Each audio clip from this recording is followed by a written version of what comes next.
banyak kasus-kasus korupsi dan bukan saja melibatkan orang-orang Kristen, tapi juga ada yang lain. Nah, kalau beta melihat itu sebagai sebenarnya terpulang kepada karakter masing-masing orang. Ya.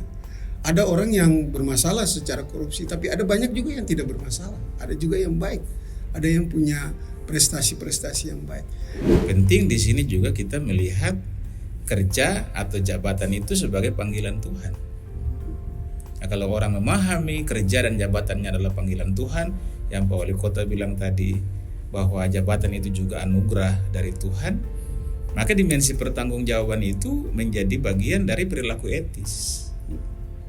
Pertanggungjawaban yang dimaksudkan adalah tugas menata kelola secara jujur, secara transparan atau akuntabel dalam bahasa pengelolaan keuangan, tapi yang juga dalam bahasa etika takut Tuhan. Jadi ketika kita diberikan kepercayaan dari Tuhan untuk mengelola keuangan negara, satu hal yang kita pikirkan adalah bahwa apa yang dikasih itu bukan milik kita. Ya, jadi kalau saya diberikan dana Bosnas sekian juta ya untuk mengelola itu saya memiliki prinsip bahwa ini bukan uang saya, gitu. Ini adalah uang rakyat, uang anak-anak didik, uang para guru yang Tuhan harus kasih hikmat buat saya sehingga saya mampu untuk mengelolanya. Seberapa mampu, seberapa cukup untuk pengelolaan itu. Tetapi ketika kita sebagai anak-anak yang dilahirkan dari Kristen dan terus berusaha untuk memahami nilai-nilai Kristiani kita, sesungguhnya ini menjadi dasar yang kuat bagi kita di samping aturan-aturan yang lain yang membackup kita dalam pengelolaan keuangan. Dasar kita hidup, dasar kita bekerja adalah iman yang kita yakini. Nah, sehingga apa yang saya ingin katakan bahwa tantangan pertama adalah bagaimana mengembalikan mereka untuk melihat iman yang mereka yakini itu apa. Karena mungkin kita iman ya percaya kepada Kristus, tapi iman-iman yang lain yang tidak marah, tidak bermain-main dengan uang atau sampai korupsi, itu menjadi keyakinannya tidak, atau menjadi sebuah mindset yang dia ketahui tidak. Karena kalau tidak menjadi mindsetnya, tidak menjadi keyakinannya, bagaimana dia melakukan? Shalom saudara, apa kabar? Kembali berjumpa dengan saya, Jensir James, dalam perbincangan yang menarik kali ini. Kalau saudara lihat di kiri kanan saya ada orang-orang hebat, karena kita memang mau berbincang tentang sesuatu yang tidak asing lagi di telinga kita. Dan sepertinya sesuatu ini sudah menjadi penyakit yang meresahkan sekali. Hari ini kita mau ngobrol-ngobrol tentang bebas korupsi bersama dengan para narasumber saya yang tentunya kompeten di bidangnya untuk bisa berbagi dengan saudara semua. Bersama dengan saya di sini ada Bapak Pendeta Elifas Maispaitela, beliau adalah Ketua Sinode GPM. Ada Bapak Domingus Kaya, beliau adalah penjabat Wali Kota Ambon. Ada Bapak Reza Valdo Maispaitela, beliau adalah Raja Negeri Rutong. Ada Ibu Drala Turiu, beliau adalah Kepala Sekolah SMA Kristen YPKPM Ambon. Dan ada Bapak Ferdinand Somokil, beliau adalah Kepala Sekolah Negeri 2 Ambon. Apa kabar Bapak Ibu semua? Baik, saya senang sekali kalau mendengar kabar baik supaya kita bisa berbagi juga dalam keadaan baik tentunya. Saudara, perbincangan ini akan berlangsung kurang lebih 1 jam dengan pembahasan yang mengedukasi kita semua dan akan berfokus pada ASN yang menjadi warga gereja GPM. Kita tahu bersama bahwa warga gereja GPM cukup banyak yang menjadi aparatur sipil negara di berbagai bidang, dan kita juga harus mengakui bahwa akan ada banyak ruang yang membawa mereka pada perjumpaan dengan peluang-peluang termasuk korupsi. Hal ini miris karena seperti kita tahu bahwa korupsi itu dia mengikis dan menodai nilai-nilai etis, tapi sayangnya masih banyak juga yang terjadi. Saya mau ke Bapak Penjabat Wali Kota terlebih dulu, Bapak Domingus. Bagaimana menurut Bapak sebagai seorang pemimpin di kota ini menyikapi berbagai kasus korupsi yang terus terjadi, dan secara birokrasi apakah ada upaya-upaya yang dilakukan untuk bisa menutup peluang-peluang itu? Ya baik, terima kasih kakak yang boleh menuntut kita di saat ini. Kalau berbicara soal birokrasi yang korupsi dalam ajaran kekristenan, kita mengetahui bahwa jabatan atau kesempatan untuk menjadi ASN itu adalah sebuah anugerah sebenarnya ya. Kita anugerah dari kita. Kita mendapatkan itu tidak mudah. Tetapi kemudian bagaimana kita berproses dalam bekerja itu yang menjadi persoalan di kemudian. Ya.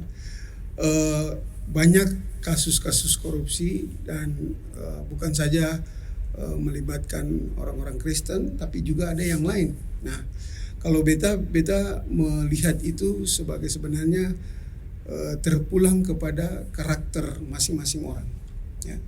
Ada orang yang bermasalah secara korupsi, tapi ada banyak juga yang tidak bermasalah. Ada juga yang baik, ada yang punya prestasi-prestasi yang baik. Jadi kalau setidaknya kita melihat bahwa di situ ada 3 hal yang paling penting.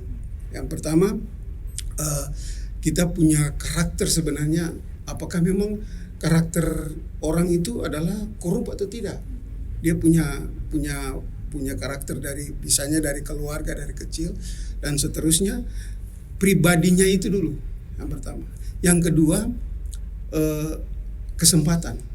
Ya, kadang-kadang orang menggunakan kesempatan ketika dalam birokrasi itu kan banyak ruang kerja yang ada kegiatan-kegiatan yang bisa dilakukan, tapi ada juga yang namanya celah-celah kebijakan. Nah, kalau ada kesempatan yang bisa dipakai dan tidak dikelola secara baik, tidak dikelola, kalau dalam kekristenan kita ya tidak takut Tuhan, maka kita bisa menyalahgunakan kesempatan itu. Nah, dan kalau yang ketiga adalah soal kemampuan dan pengetahuan seseorang. Apakah dia punya kemampuan untuk mempertanggungjawabkan secara benar apa yang dia kerjakan?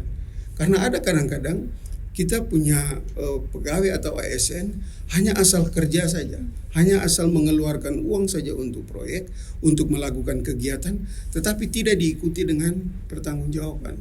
Bisa saja dia punya ketidakmampuan dia. Ya. Kalau beberapa kasus yang kita lihat, ya minta maaf, ada baik di sekolah misalnya, kepala sekolah, bisa juga di kepala desa. Mereka diberikan biaya besar nih, BOS untuk sekolah, ADD, DD untuk sekolah, untuk desa. Mereka dapat sejumlah uang. Tetapi kalau mereka tidak mampu untuk mengelola dalam bentuk pertanggungjawaban secara baik, nah itu juga bermasalah. Ya, niatnya bagus adalah pemerintah untuk menurunkan uang di level bawah supaya masyarakat ini bisa mendapat akses ekonomi yang lebih besar. Tetapi kalau tidak digunakan secara baik dan disalahgunakan, ya bermasalah sebenarnya. Nah, itu ASN kita berada menurut beta dalam konteks seperti itu. Dalam posisi-posisi 3 hal itu yang mesti kita lihat baik-baik. Ya. Jadi itu harus menjadi perhatian semua ASN, bahwa harus tetap punya karakter yang betul-betul mau bekerja dengan jujur, ya. Harus mempunyai kesempatan untuk mempergunakan kesempatan ini dengan baik dan kemampuan untuk mengelola itu semua. Ya, betul bilang begitu. Kenapa? Karena ada orang yang bisa kok. Kenapa ada yang lain tidak bisa? Kenapa yang lain terjebak dalam kasus korupsi? Padahal banyak yang bisa melakukan dengan baik dan benar. Itu ya. Menarik sekali Bapak. Ya. Saya mau lanjutkan dulu ke Bapak Ketua Sinode. Bagaimana sebenarnya dari sudut pandang kekristenan melihat korupsi itu sendiri seperti apa? Kalau saya menjawabnya, saya mau menjawab pertama dari apa itu uang. Ya, dalam tradisi gereja, teologi gereja, ajaran GPM, uang itu bagi kita adalah wujud kasih karunia Allah yang dipercayakan kepada manusia untuk dikelola bagi kemaslahatan hidup, tapi dalam tradisi gereja juga dikelola bagi pelayanan. Kalau orang memahami uang sebagai wujud kasih karunia Allah, berarti ada aspek pertanggungjawaban yang paling besar ya pada tanggung jawab, ada pada dimensi itu ada dimensi pertanggungjawaban dalam pengertian penata kelolaan. Tugas menata kelola uang. Dan bersamaan dengan itu, kita juga harus memahami bahwa kalau kita mendapatkan uang itu dari kerja dan dari jabatan, dan itu dilihat sebagai wujud kasih karunia Allah, apakah itu upah atau gaji, maka dimensi pertanggungjawaban itu juga yang menjadi penting. Setidaknya begini, segala uang itu sebagai wujud kasih karunia Allah yang kita dapatkan dari kerja harus digunakan bagi hidup keluarga. Dan orang harus membawa pulang ke rumah hasil kerja yang jujur atau hasil dari kerja yang bersih. Harus membawa pulang ke rumah. Dan gereja setiap waktu membina umat untuk memahami uang dalam pengertian itu. Kalau uang itu adalah amanat pengelolaan oleh karena tanggung jawab jabatan, penting di sini juga kita melihat kerja atau jabatan itu sebagai panggilan Tuhan. Nah, kalau orang memahami kerja dan jabatannya adalah panggilan Tuhan, yang Pak Wali Kota bilang tadi bahwa jabatan itu juga anugerah dari Tuhan, maka dimensi pertanggungjawaban itu menjadi bagian dari perilaku etis. Pertanggungjawaban yang dimaksudkan adalah tugas menata kelola secara jujur, secara transparan atau akuntabel dalam bahasa pengelolaan keuangan, tapi yang juga dalam bahasa etika takut Tuhan.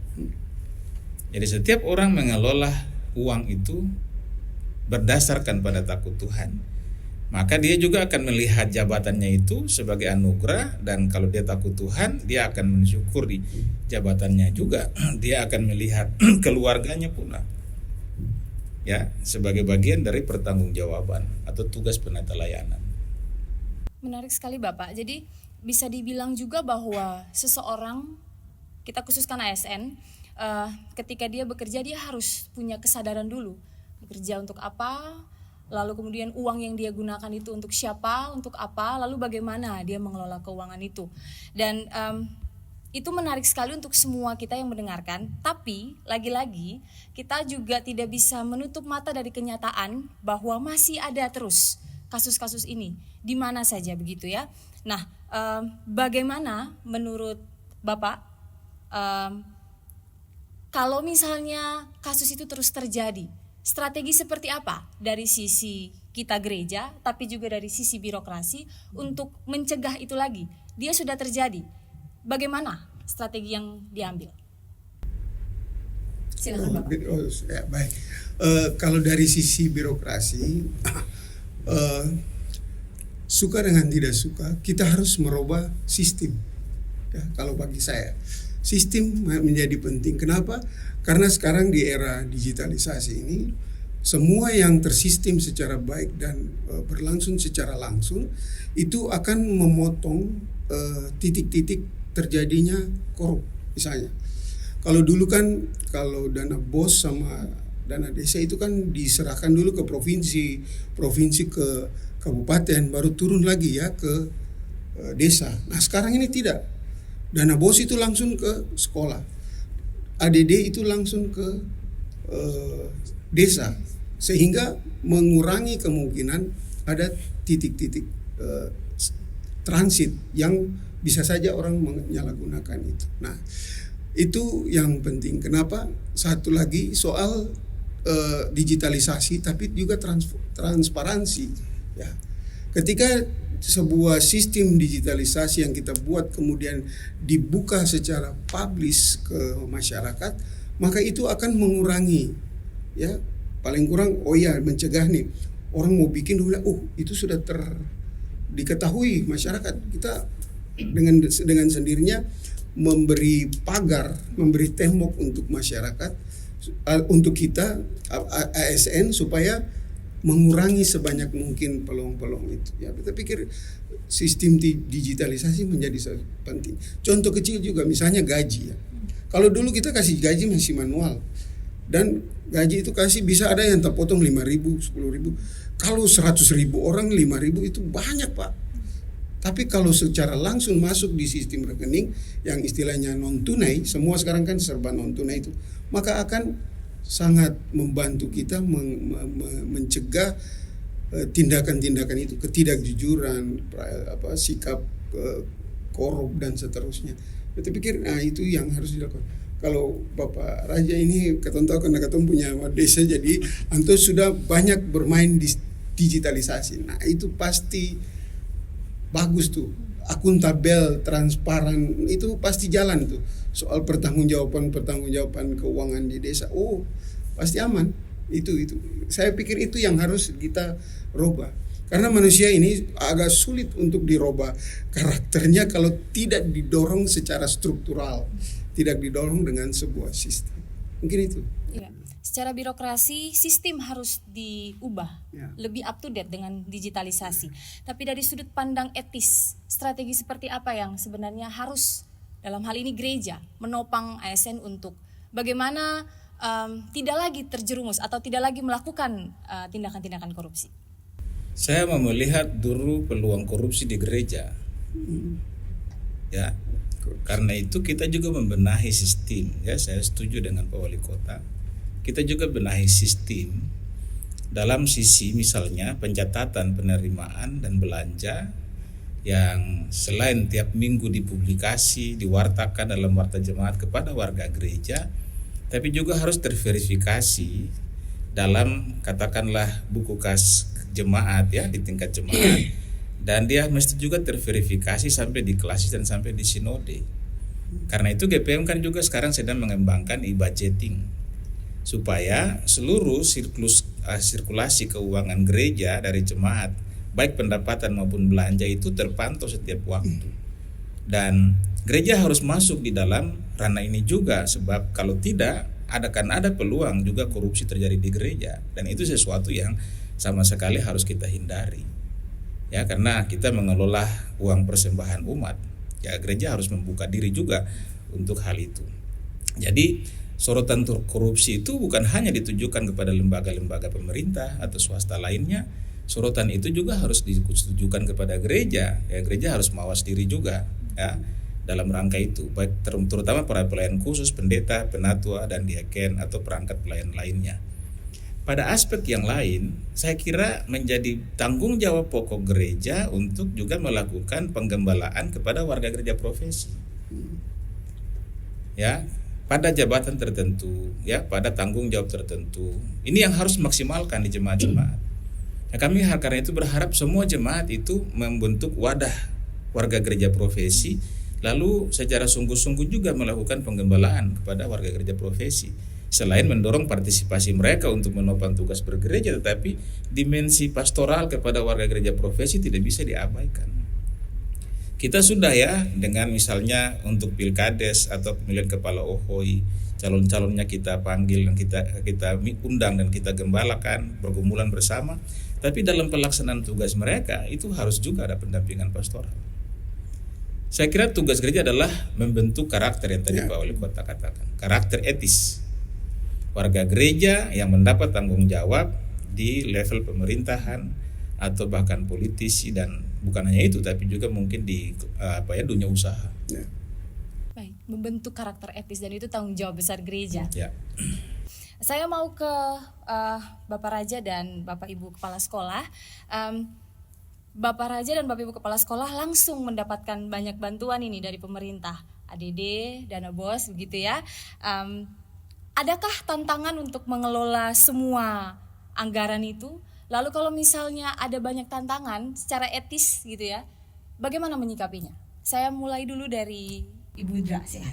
Baik, Ibu Jen, ini memang sebuah hal yang sangat luar biasa ya, ketika kita dipercayakan sebagai pemimpin. Tadi disampaikan oleh Pak Ketua sama Pak Wali Kota bahwa pemimpin itu adalah anugerah ya, jabatan itu anugerah ya.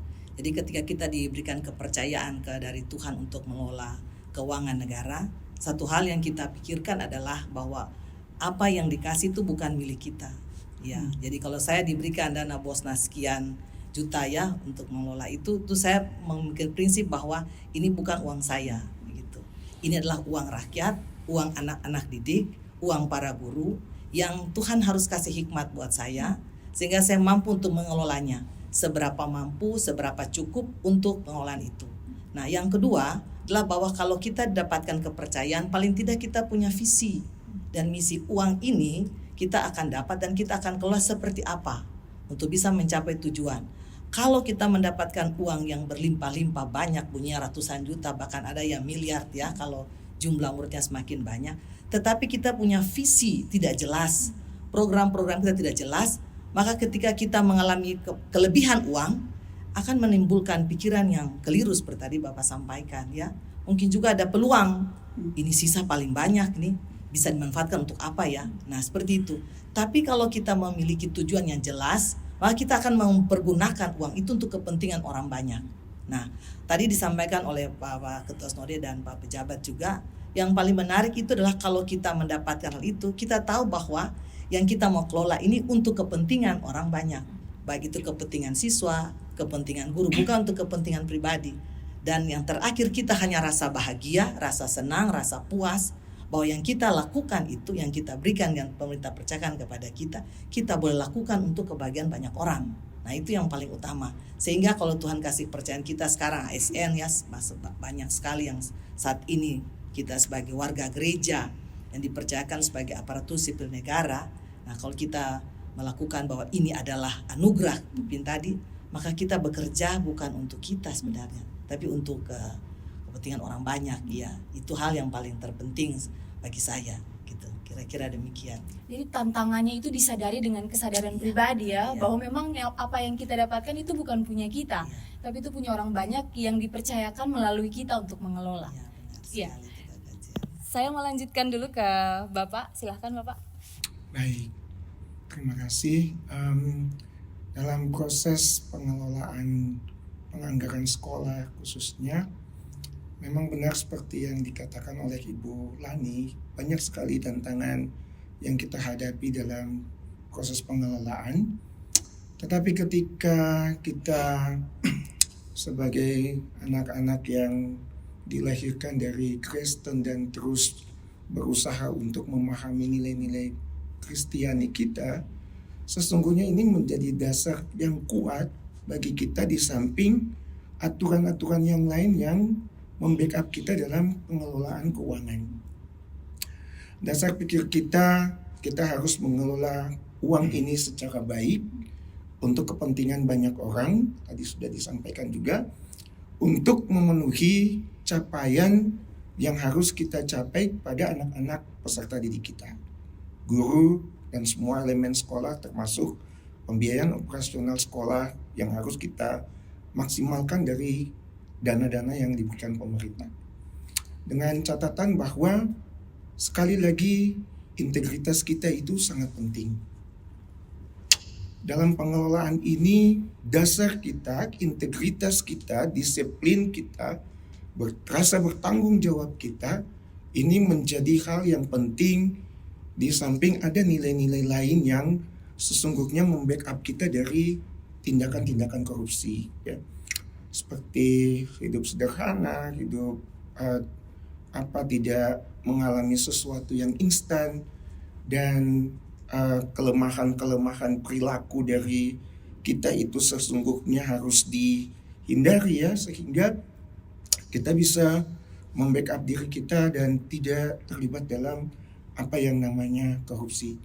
Justru kita harus berjuang supaya nilai-nilai itu memperkuat kita, nilai-nilai itu mengajarkan kita, dan penguatan juga untuk terus mengedukasi yang lain dalam kaitan dengan mari sama-sama kita ada dalam upaya-upaya untuk anti korupsi misalnya. Nah ini bagian penting yang bisa disampaikan dalam proses di saat ini, sehingga sekali lagi integritas itu menjadi bagian penting kita dalam pengelolaan seluruh dana bantuan pemerintah bagi sekolah-sekolah yang ada di kota ini, khusus di sekolah kami.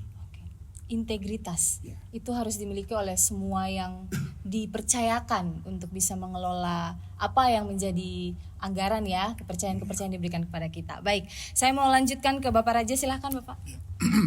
Terima kasih. Berbicara tentang tantangan, saya rasa tantangan itu akan senantiasa datang. terus-menerus, walaupun tingkatan daripada tantangan itu berbeda daripada tantangan awal pada saat mungkin kita sedang dalam proses membangun begitu ya, karena mungkin setiap tahun dia akan berbeda. Nah, saya beruntung mempunyai kesempatan di negeri di mana negeri Rutung, di mana saya diberi kesempatan untuk memimpin negeri, untuk kesempatan untuk mulai menata, karena sebelumnya negeri ini dipimpin oleh seorang pejabat yang ditempatkan dari kantor wali kota.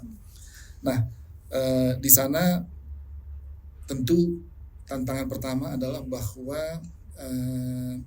pada saat kita ingin membangun adalah sumber daya manusianya itu sendiri. Nah, sehingga pertama-tama dengan menata dari sisi sumber daya, dari sisi perangkatnya itu sendiri, maka pertama-tama adalah bagaimana semua memiliki visi yang sama di dalam kita bekerja dalam melayani masyarakat. Nah, karena kita merupakan negeri Kristiani, sehingga pada waktu itu saya coba mengingatkan atau mengawali kepada seluruh perangkat yang ada tentang keyakinan iman mereka sendiri sebagai dasar.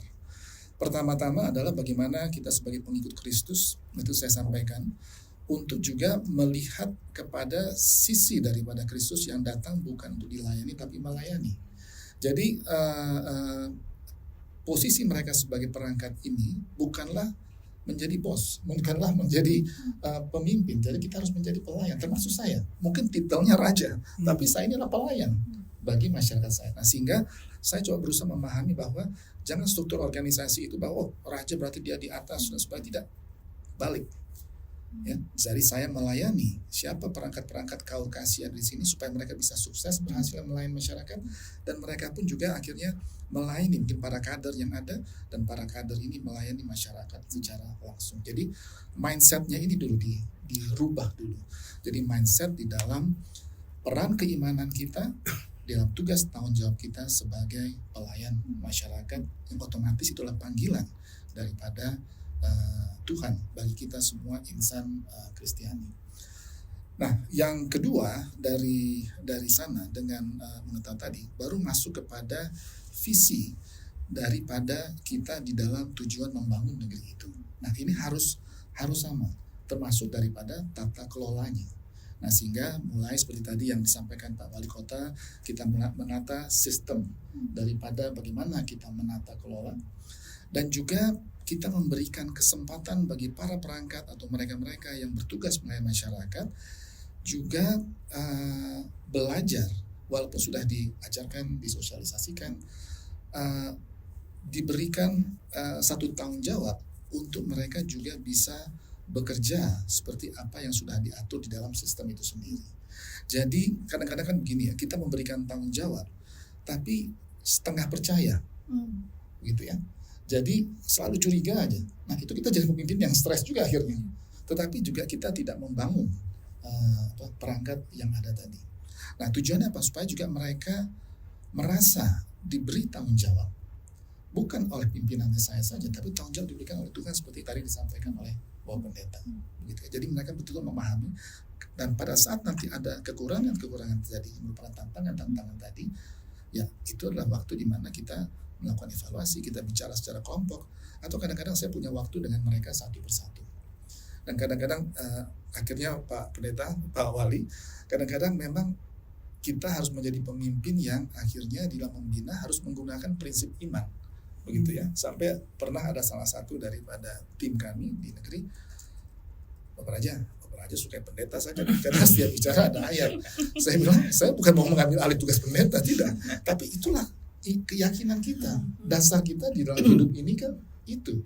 Jadi bukan saya mau pakai ayat, tidak, tapi itu mau untuk mengingatkan kita semua bahwa dasar kita hidup, dasar kita bekerja adalah iman yang kita yakini. Nah, sehingga apa yang saya ingin katakan bahwa tantangan pertama adalah bagaimana mengembalikan mereka untuk melihat iman yang mereka yakini itu apa.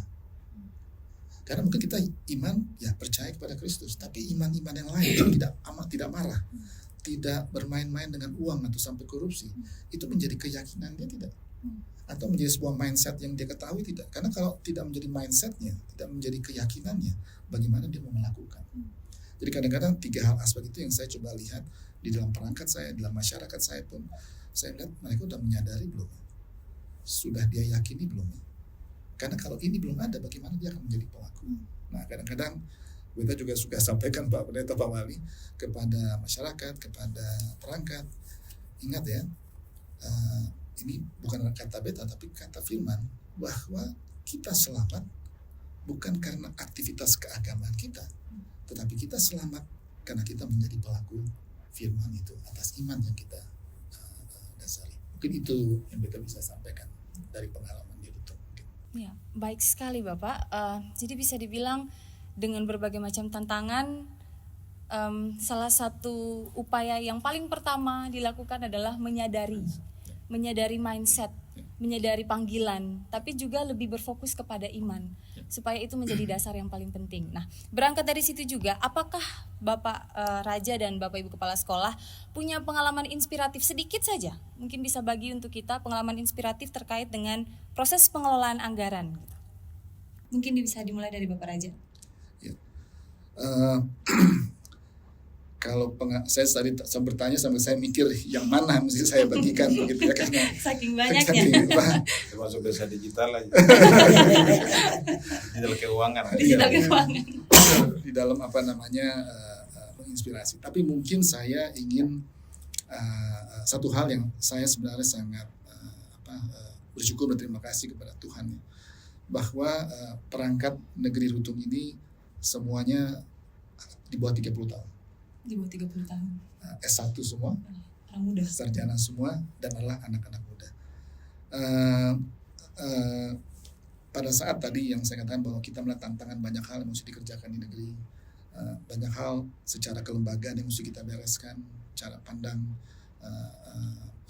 masyarakat yang perlu juga kita ubah dan sebagainya. Yang satu hal di dalam penata kelolaan pemerintahan dan juga keuangan yang saya melihat adalah bahwa pada saat hal-hal tadi diletakkan sebagai fondasi adalah bahwa anak-anak muda ini step up gitu ya, atau terpancing untuk bagaimanapun mereka bisa memberikan yang terbaik. Bahwa ada kekurangan di sana sini tak pasti tentu ya. Dan itu kita bersama-sama antara perangkat dan juga saya dan juga masyarakat melihat juga bahwa kesempurnaan itu cuma Tuhan, tapi kita sedang terus bergerak maju untuk menyempurnakan tadi. Jadi satu hal yang mungkin saya melihat adalah bahwa setelah kepercayaan itu diberikan, sistem dibangun, visi diberikan, mereka yang mungkin orang sanksi bahwa bisa nih anak muda ini untuk memberikan kepercayaan, kasih, kaur dan sebagainya, ternyata mereka mampu. Dan kadang-kadang ada acara-acara semacam ini yang mungkin saya diundang oleh RRI atau siapa, tapi sekarang ini saya sudah mulai melihat yang diundang bukan saya lagi, tapi mungkin kaur saya atau kasih saya ya gitu ya. Dan kemudian mungkin ada dari negeri-negeri lain ataupun dari lembaga-lembaga lain yang ingin studi banding ke negeri, dan saya melihat mereka yang tampil berbicara, menyampaikan best practice mereka, menyampaikan apa yang mereka lakukan. Dan bahkan mereka itu berani untuk bicara menghadapi bahkan Deputi Gubernur Senior Bank Indonesia yang hadir di negeri, dan mereka bicara. Dan melihat itu saya bilang, wah, Tuhan, sekarang mata saya turun. Karena Tuhan, wow, kalau kita berjalan sama Tuhan, karya Tuhan tunjukkan dan melihat hasilnya. Ya, jadi saya ingin katakan bahwa ini sebuah siapa? Tuhan yang kerja. Kenapa ya kita mulai dengan dasar iman tadi yang seperti Pak Pendeta sampaikan, dan sistem yang tadi Pak Wali Kota katakan itu betul sekali yang beliau berdua katakan, dan melihat itu terjadi. Nah, berarti siapa yang hebat? Yang hebat adalah Tuhan kita. Gitu ya. Kenapa? Karena anak-anaknya, pengikutnya mau setia melakukan iman mereka. Itu yang mungkin saya bisa bagi ya dari sekian banyak yang ini. Esensinya mungkin di situ. Iya. Tapi dengan pengalaman inspiratif dan mencolek sedikit tentang orang muda, saya juga jadi merasa bersyukur sekali sebab orang muda jadi tampil. Ya. Tampil bukan karena untuk terlihat, tapi memang ada banyak potensi yang memang bisa digali dan secara tidak langsung juga itu regenerasi. Ya. Supaya menunjukkan bahwa memang korupsi ini sudah tidak boleh lagi dilakukan dan disadari dari orang-orang muda juga. Ya. Gitu. Terima kasih baik sekali Bapak untuk pengalaman inspiratifnya. Saya mau lanjutkan juga untuk Ibu Dra, silahkan. Ini sangat luar biasa juga. Jadi kalau mau ditanya pengalaman inspiratif itu, saya memulai memimpin ya sejak Tuhan kasih kepercayaan sejak tahun 2014 ya, waktu saya masih di SMA yang pertama dan SMA yang kedua. Satu kunci itu saya melakukan open management, manajemen terbuka. Jadi apa saja yang tentang uang itu saya selalu kasih tahu, kasih berita ke teman-teman. Kalau ada pemberian dari mana saja, saya kasih berita. Jadi kalau misalnya sudah cair dana bos, saya kasih tahu. Bapak Ibu sudah cair. Nanti tanggal sekian saya sama bendahara mau pergi mengambil. Bapak Ibu ada sumbangan dari sini, ada sekian. Nah, ini pasti mereka semua tahu. Ini kan langsung live ya, pasti dengar dan pasti mereka akan tahu. Dan kadang-kadang mereka ada teman-teman lah, jangan terlalu terbuka gitu. Kadang ada hal yang harus dirahasiakan. Bagi saya tidak ada yang perlu dirahasiakan kalau kita mau supaya semua hal yang kita mau kerjakan itu menjadi topangan dari banyak orang. Nah, hal yang kedua yang selalu saya lakukan sampai dengan hari ini, kalau saya punya bendahara dengar pasti dia tahu. Kalau kami pas diberi kabar ada sudah cair uang, itu pasti saya tanda tangan slip untuk pergi pengambilan. Dan kalau uang datang itu kami berdoa. Itu kunci saya selama ini. Jadi uang sebanyak apapun yang kita ambil, kan kalau peraturan dari keuangan kan hanya bisa diambil di kas berangkat itu hanya kurang lebih 50 juta ya Pak Wali Kota gitu ya. Jadi kita sudah tahu prioritas program kita untuk 3 bulan ke depan dengan dana sekian tuh programnya mana-mana yang kita mau jalan. Nah kita hitung sekali, nah Ibu Bendahara kita ambil yang segini untuk 3 bulan ini. Saya Januari, Februari, kayak ini yang Februari apa Maret. Nah sudah kita ambil, kita berdoa. Nah itu Bendahara tahu persis itu. Ya, setelah kita berdoa, sudah, nah masuk ke dia, bukan ke saya. Gitu. Saya punya tugas hanya sebagai otorisator, memerintah sesuai dengan petunjuk penggunaan anggaran dana Bosnas. Ya, Juknis kan sudah ada. Yang tadi Pak bilang tuh digital sangat luar biasa, memang sangat membantu. Bukan menakuti tidak, tapi memberikan kita lebih disiplin. Iya, saya sangat-sangat setuju sekali karena itu memberikan disiplin. Jadi pengalaman saya bahwa kalau uang datang kita doakan, itu kita mengundang Tuhan berkarya gitu untuk kita punya seluruh pekerjaan. Saya selalu izin ya Pak Pendeta ya, saya punya ayat yang menguatkan saya di Kolose 3:23.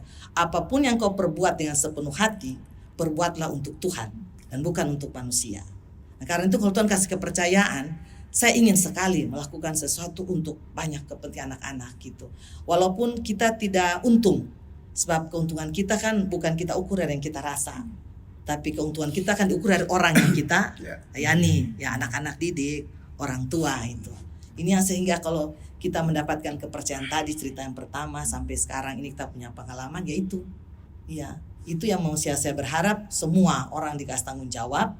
Nomor 1 itu bukan nomor 1 tanya berapa besar duit nanti kita terima nanti kalau kita jadi kepala sekolah misalnya, bukan itu. Tapi seberapa besar kita mau berbuat untuk kepentingan orang banyak, anak-anak, orang tua, masyarakat begitu. Itu yang berbagi. Senang sekali dengar Pak Raja punya cerita juga menarik. Nah, itu juga yang kami rindukan, membangun teman-teman di sekolah, sumber daya manusia cukup banyak, guru-guru kebetulan kami ada di sekolah Kristen, Pak Ketua dan Bapak Wali Kota. Nah, jadi di kita bukan cuma konsep mengajar, mendidik, tapi kunci yang pertama terakhir melayani. Nah, sekarang juga Pak Menteri lagi gencar-gencar dengan konsep rahmahnya itu yang M itu yang melayani itu. Nah itu. Jadi melayani itu lebih dari segala-galanya. Bahkan kita mungkin juga memprioritaskan mereka daripada kita. Nah karena tadi itu kita berdoa, saya punya pengalaman iman sangat luar biasa dengan saya punya cara itu. Ya kita berdoa, kadang-kadang kita ragu loh Pak Bapak Ibu bahwa kadang-kadang tidak cukup. Ya karena kami jumlah muridnya kita programnya banyak sekali. Apalagi program-program pengembangan. Kadang-kadang tidak cukup tapi tiba-tiba ada orang yang mau intervensi. Nanti kami yang datangkan sumber daya manusianya, misalnya narasumbernya. Kita siapkan dia punya ruangan, siapkanlah ini fasilitas. Ya kayak kadang kalau kita berpikir tidak cukup, sebenarnya nanti beliau Anto di atas yang kasih cukup. Tapi kalau kita mengambil yang tadi itu Pak sebenarnya itu kadang-kadang bisa tidak cukup-cukup. Iya, karena kita tidak untuk kepentingan orang banyak. Nah, maka doa itu juga menjadi dasar tuh. Sampai hari ini, kalau Dahra saya dengar pasti dia tahu. Sampai hari ini saya selalu melakukan itu, berapapun yang perminta kasih, mau ambil berapapun di bank, ya baik itu uang komite dari anak murid-murid yang di store ke bank, kita mau ambil, kita mau pergunakan, selalu saya panggil, mari taruh di sini, kita berdoa biar kita diberi kekuatan supaya kita bisa menjalankan fungsi kita dengan benar. Dan sampai hari ini kami melakukan hal itu dengan rasa takut akan Tuhan, tadi Pak Raja bilang juga. Saya kira itu pengalaman-pengalaman yang saya ingin berbagi, sehingga kalau Tuhan kasih kepercayaan kepada kita, nomor satu yang kita pikirkan itu bagaimana kita berdampak bagi orang lain. Itu. Saya kira itu yang saya mau sampaikan. Terima kasih Kak Jen. Iya, Ibu Dra sangat menginspirasi kami sekali. Menginspirasi semua juga yang menonton, entah itu ASN tapi juga non ASN, bahwa segala sesuatu harus didasari dengan doa. Lalu kemudian dikomunikasikan ya. Jadi bukan hanya karena kita pemimpin lalu kita sendiri yang mengambil alih semuanya, tapi dikomunikasikan.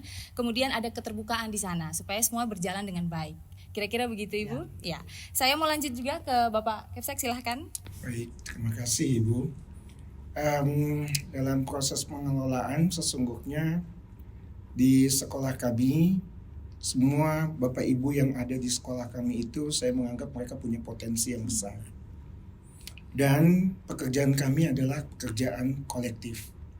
Artinya bahwa semua Bapak Ibu dilibatkan dalam proses pengelolaan anggaran. Semua orang tahu tentang berapa besar dana kita. Semua orang dalam proses-proses awal itu saya sering bilang ke Bapak Ibu, dana kita ini jumlahnya ini dikali dari ini kali ini. Supaya kalau semua orang datang tanya, Bapak Ibu bisa menjawab.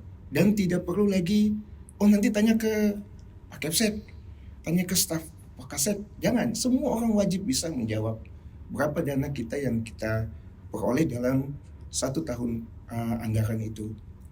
Dalam proses pengelolaan, semua Bapak Ibu juga dilibatkan dan tahu tentang berapa besar dana yang kita keluarkan per bulan atau per 6 bulan itu diumumkan. Dalam rapat-rapat evaluasi itu disampaikan. Sampai dengan hari ini dana kita sudah terserap sekian untuk kegiatan A, B, C, D, dan seterusnya. Ini disampaikan ya. Sehingga Bapak Ibu sampai dengan ada sisanya pun juga disampaikan. Kita soal uang, saya sering bilang ke Bapak Ibu di sekolah, Bapak Ibu punya tanggung jawab bersama untuk mengawal dana ini. Dana ini dana bantuan pemerintah dan tugas kita adalah mengawal dana ini sampai dengan selesai proses pembiayaan sesuai dengan peruntukannya. Nah, kalau ada misalnya hal-hal yang menyimpang, Bapak Ibu punya tanggung jawab untuk memberikan catatan-catatan korektif. Nah, ini ada sedikit kekeliruan di sini. Nah, itu harus kita perbaiki ya supaya tidak menimbulkan persoalan di waktu yang akan datang. Ini penting sekali dalam pekerjaan kolegial ya, dalam bersamaan kita dalam pengelolaan anggaran ini, dan semuanya itu juga diperuntukkan bagi seluruh operasional di sekolah ya.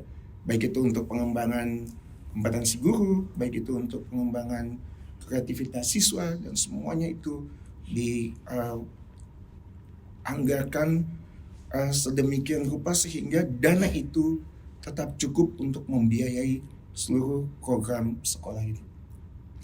Kemudian juga dalam setiap akhir bulan itu sama dengan bulan ini, kalau ambil uang kita doa di setiap akhir bulan, kita sering berdoa, tetapi pendetanya yang kita panggil untuk doakan semua kita staf yang mengelola dana ini ya, termasuk bendahara, supaya kita tidak menyimpang dari peruntukannya ya, tidak melanggar ketentuan-ketentuan dalam penggunaan dana bantuan pemerintah, dan kita aman-aman juga ya. Sama dengan tadi disampaikan bahwa dalam pelaporan by system ini sesungguhnya kita di backup ya, kita di backup untuk tidak melakukan hal-hal yang menyimpang ya.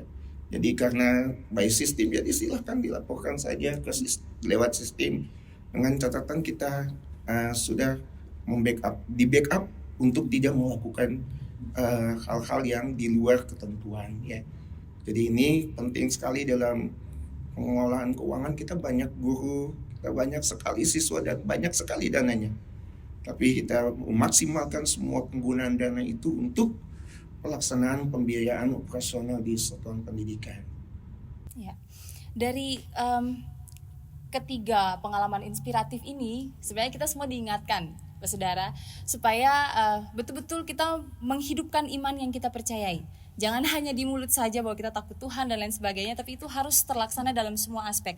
Birokrasi, gereja, di desa, tapi juga di sekolah, di semua lini itu harus jadi pegangan kita bahwa betul-betul kita harus kerja dengan takut Tuhan. Waktu kita sebenarnya sudah tidak banyak, oleh karena itu ini pertanyaan terakhir untuk semua narasumber. Saya mau mulai dulu dari Bapak Wali Kota. Pertanyaannya semua sama, tapi pasti jawabannya beda-beda.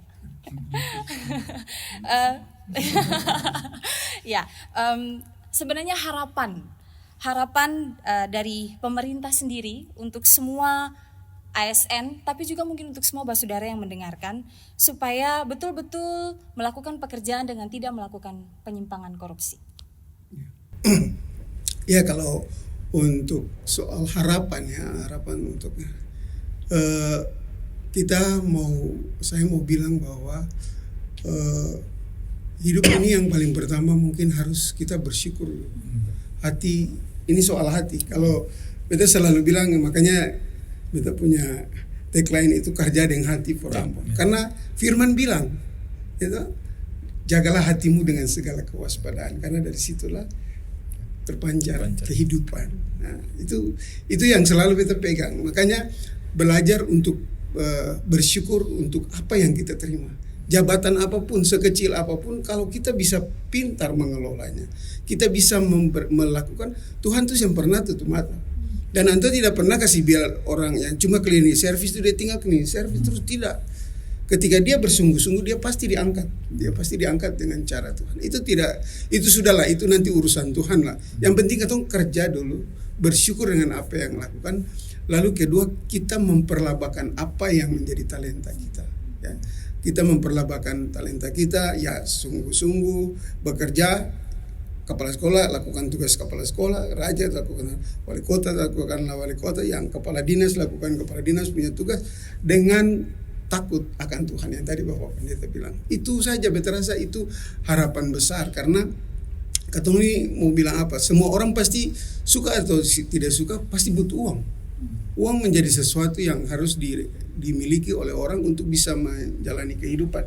Tapi kalau semua itu katon cuma ada soal uang, maka kita akan terpenjara dan diperbudak justru oleh uang. Kita harus menguasai uang, bukan uang yang menguasai kita.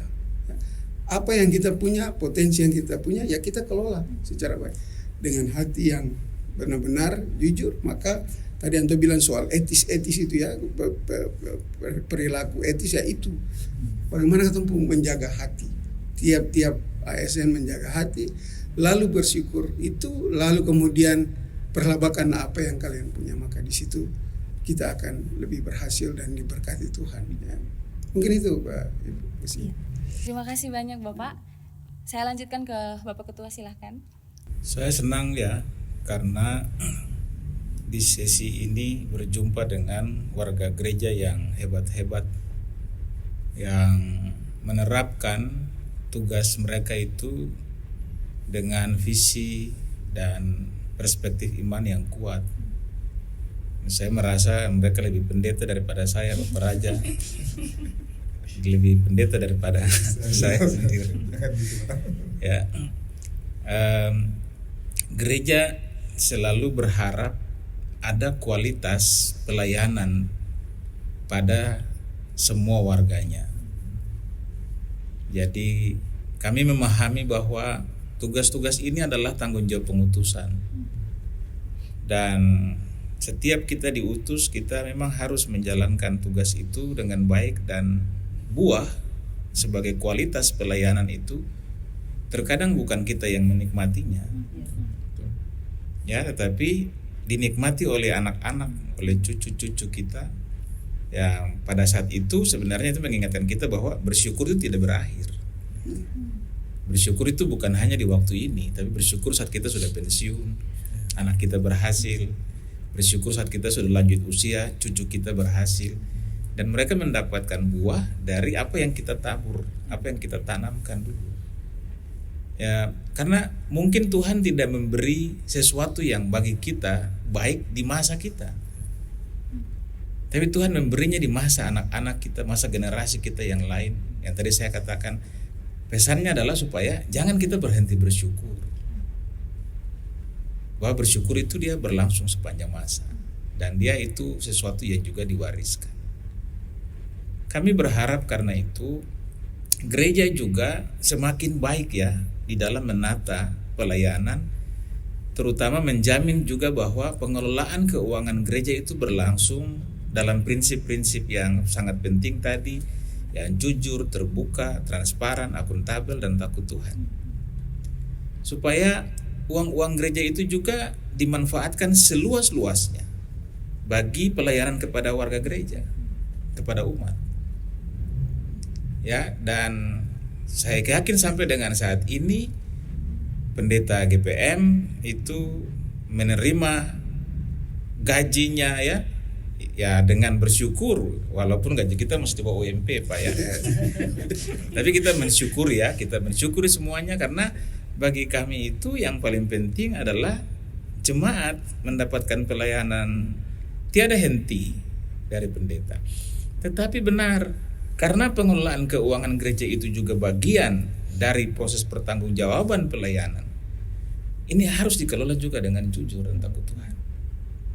Tidak boleh ada ruang yang kemudian tercipta di gereja yang memungkinkan misalnya orang melakukan tindakan korupsi karena jabatan pendeta atau jabatan pelayan khusus. Sesuatu yang harus kita hilangkan. Ya, dan kami berharap ke depan dengan penataan proses-proses pertanggungjawaban keuangan di GPM ini juga akan semakin baik. Dan yang paling penting kami berharap juga adalah supaya semua jemaat menggalakkan pembinaan warga gereja profesi, supaya warga gereja kita yang mendapat tanggung jawab publik seperti Bapak Ibu hari ini didampingi terus. Ya, setidaknya didoakan terus diberikan semangat terus supaya mereka tidak takut melaksanakan tugasnya, tapi mereka akan melaksanakan tugasnya dengan jujur dengan berpijak pada pegangan iman yang mereka yakini setiap hari. Karena itu Pak Wali Kota, kami tetap mendoakan Pak Wali Kota, Bapak Raja, karena saya anak negeri juga. Bapak Guru, Bapak Kepala Sekolah, Ibu Kepala Sekolah, kita tetap mendoakan dan kita berharap lewat Bapak Ibu semua pelayanan publik yang Bapak Ibu laksanakan itu memberi berkat bagi banyak orang, terutama membersihkan Kota Ambon, Maluku, Gereja Protestan Maluku juga dari korupsi. Saya kira itu harapan kita. Terima kasih Bapak Ketua. Saya lanjutkan ke Bapak Raja, silahkan harapannya. Ya. Harapannya mungkin sebelum beta masuk kepada harapannya, ini sesuatu yang mungkin terlahir dari juga pengalaman perjalanan pembentukan Tuhan juga begitu kira-kira. Jadi bukan kadang-kadang mungkin kita sebagai pribadi, sebagai masyarakat, baik itu di negeri maupun dimanapun kita berada, kita bisa terjebak dengan untuk menjadi seorang umat Tuhan atau menjadi seorang Kristen yang istilah beta kompartemen begitu. Kenapa? Inilah seorang Reza kalau ada sedang dalam kegiatan gereja. Ini Reza kalau ada di tengah-tengah dunia pekerjaan, Reza di tengah-tengah teman-teman, atau Reza berada di dalam kegiatan-kegiatan lain. Jadi kita bisa terjebak di dalam menjadi pribadi yang berbeda-beda di dalam situasi di mana kita berada. Nah, ini sangat bahaya sekali.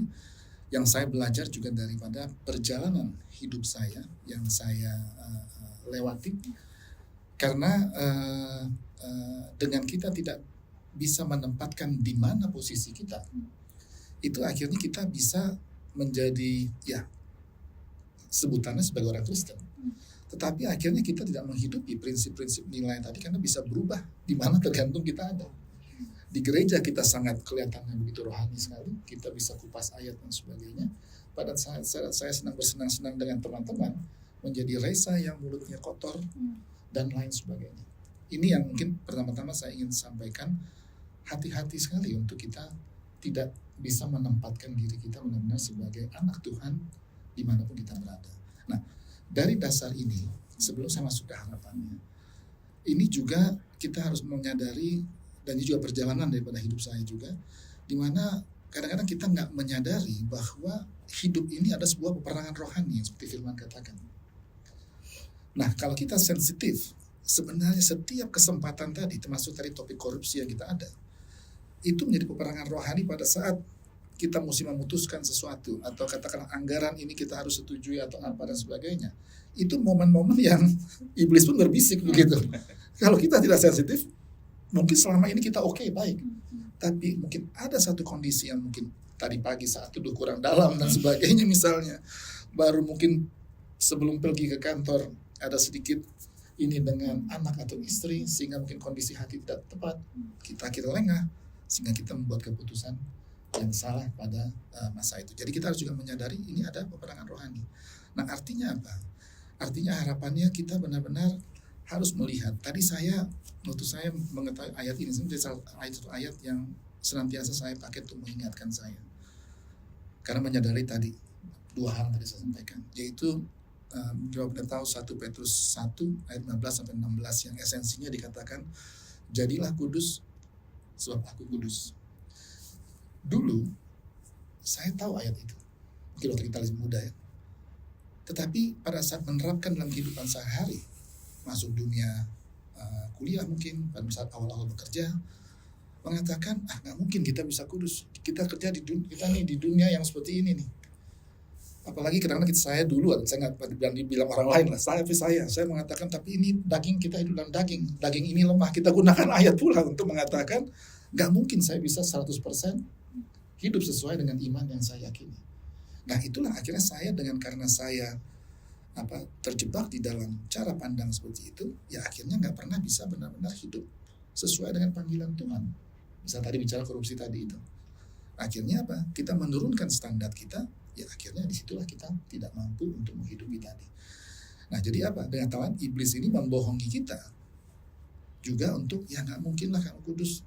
Indonesia kalau bisnis tidak sogok di bawah meja, nggak mungkin kita bisa bisnis. Nah, akhirnya itu menjadi keyakinan, ya akhirnya kita berperan serta untuk seperti itu. Nah, tapi pada saat itu kita yakini bahwa oh ya kita bisa kudus. Karena kenapa? Karena Allah yang mengatakan jadilah kudus karena aku kudus. Jadi karena Allah mengatakan seperti itu, sebenarnya bisa. Nah, pada saat saya mulai praktekkan itu, ternyata mukjizat itu terjadi. Oh iya benar ya. Nah, pengalaman spiritual semacam inilah yang kita semua, kalau kita ingin berubah, kita ingin betul-betul kembali pada tema tadi korupsi ataupun hal yang lain-lain, memang kita harus mengalami Tuhan di dalam kehidupan keseharian kita. Dengan dimulai dengan apa? Ya kita yakin tadi. Ayat yang tadi disampaikan jangan jadi pengetahuan aja, tapi mulai kita praktekkan dari hari ke hari, dan kita lihat mukjizat Tuhan itu akan kerja di dalam kehidupan kita.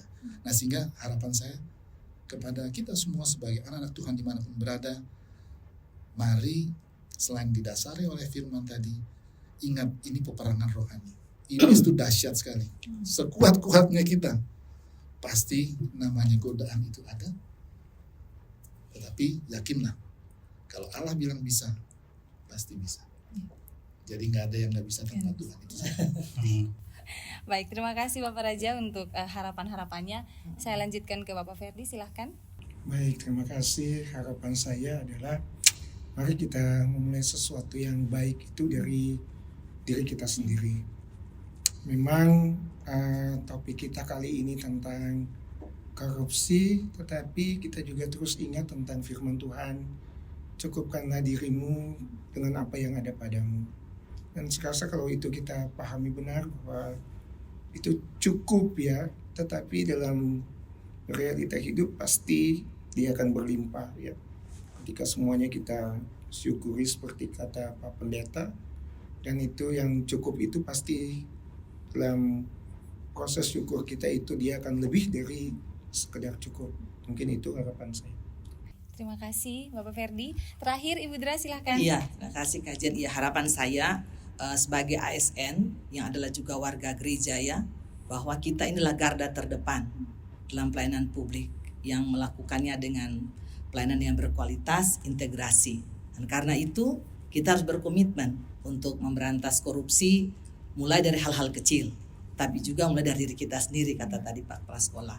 Dan saya tutup dengan closing statement menggunakan ayat andalan saya dalam bekerja ya.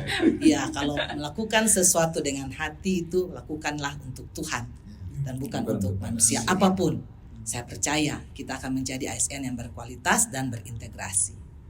Ya, mari berantas korupsi. Mari berantas korupsi. Terima kasih Ibu Dra untuk closing statementnya yang baik sekali. Semua lakukan dari hati supaya benar-benar sampai ke hati juga ya. Itu Pak Wali Kota punya moto. Oh gitu. Tagline kita, Tagline. kerja dengan hati para Ambon. Kerja dengan hati. Kalau Bapak Wali Kota punya kerja dengan hati para Ambon, kita semua kerja dengan hati para Tuhan.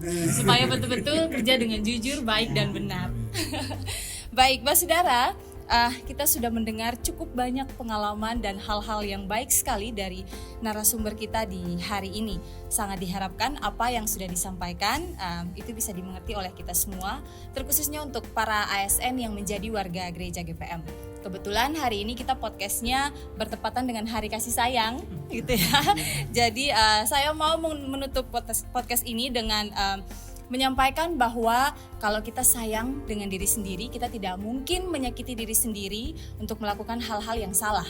Pun kalau kita sayang dengan sesama kita, keluarga atau siapapun, kita tidak mungkin mengambil hak mereka yang bukan hak kita. Kurang lebih seperti itu. Terima kasih para narasumber yang baik sekali, Bapak Ketua Sinode, Bapak Wali Kota, lalu Bapak Raja dan Bapak Ibu Kepala Sekolah untuk kesempatannya. Kami terus berdoa Bapak Ibu semua ada dalam keadaan baik untuk terus mengerjakan apa yang menjadi tanggung jawabnya. Kita akan berjumpa lagi Pak Saudara dalam podcast-podcast selanjutnya. Tuhan Yesus memberkati. Shalom. Halo.